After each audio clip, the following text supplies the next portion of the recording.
Je me suis toujours gardée de parler politique ici. Pas vraiment le sujet, trop glissant pour avoir un débat posé. Pas envie de me battre ni contre des moulins à vent, ni contre l'exaspération que me provoquent les discours creux. Mais comment aujourd'hui ne pas considérer que mon silence serait un masque? Une manière de faire semblant que tout va bien, que je vis dans un monde parallèle et que ça ne m'impacte pas. C'est vrai, je vais pas faire 2 posts et soudain révéler la solution géopolitique du siècle. Mais le silence n'est-il pas la pire des réponses à ces régimes qui partent en couille ici et ailleurs? J'ai envie de dire, et si on n'attendait pas de devoir sortir les sifflets pour alerter du danger qui descend dans nos rues? Et si on s'alertait maintenant des lignes qui reculent mois après mois? La ligne de ce qu'il est possible de dire sans être inquiété quand on est haut fonctionnaire, et la ligne de ce qu'il n'est plus possible de dire sans en subir les conséquences quand on est, au hasard, humoriste. La ligne de ce qu'il est possible de faire sans être condamné par la justice, et la ligne de ce qu'il est possible de dire lorsqu'on est condamné par cette même justice. La ligne de l'impunité, la ligne de l'abject qui ne nous fait même plus lever un cil tant on y est habitué, et la ligne de l'absurde qui nous a fait adhérer à des médias, des discours, des programmes, des institutions, des élections, et j'en passe, où rien ne tient debout. Mais nous on continue d'obéir et de suivre la file en faisant comme si ça avait du sens. La ligne d'à quel point les lois sont votées dans des conditions douteuses et en se cachant des citoyens, la ligne de ce qu'on peut nous jeter à bouffer dans les journaux télévisés pour camoufler ce qui se passe en coulisses, les jeux du cirque qui occupent toujours autant les masses finalement.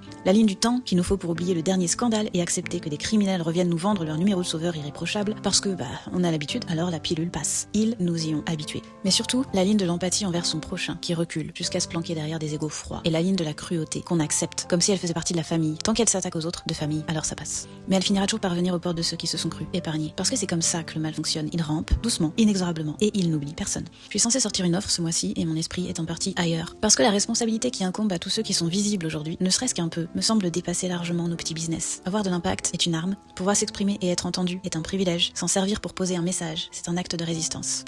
Alors je vais te le dire maintenant, peu importe l'objectif pour lequel tu viens travailler avec moi. Si toi tu acceptes qu'on sépare des familles parce qu'elles ne cochent pas les bonnes cases, si toi tu penses qu'une police qui gère les délits en tirant à balles réelles dans la tête des gens, c'est un usage raisonnable de la force. Si tu gobes encore que la définition de la laïcité c'est annihiler les religions, mais seulement quand elles te conviennent pas. Si toi tu justifies un génocide avec un massacre en faisant semblant de pas comprendre qu'aucun des deux n'aurait dû exister, parce que tu préfères choisir un camp que de faire preuve d'humanité. Si toi tu craches sur les jeunes de cité et leurs parents démissionnaires dès que tu en as l'occasion, mais que t'as jamais foutu un pied dans leur monde pour comprendre ce qui se passe vraiment. Ou si t'as acheté récemment le livre d'un gars qui a passé 21 jours en prison pour le lire au premier degré, ou si tu as déjà pris sur ton temps de vie pour écrire un commentaire pour dire que la fille sur la vidéo était trop grosse, trop maigre, trop vieille, trop musclée, trop masculine, trop vulgaire, trop habillée ou alors pas assez, ne viens pas, ne m'approche pas et mange tes morts. 2026, je prends ma légitimité à parler de ce qui me touche, de tout ce qui me touche et à ouvrir le champ de mes sujets de contenu pour prendre ta liberté toi aussi et faire partie de la solution, même si aujourd'hui tu te sens tout petit.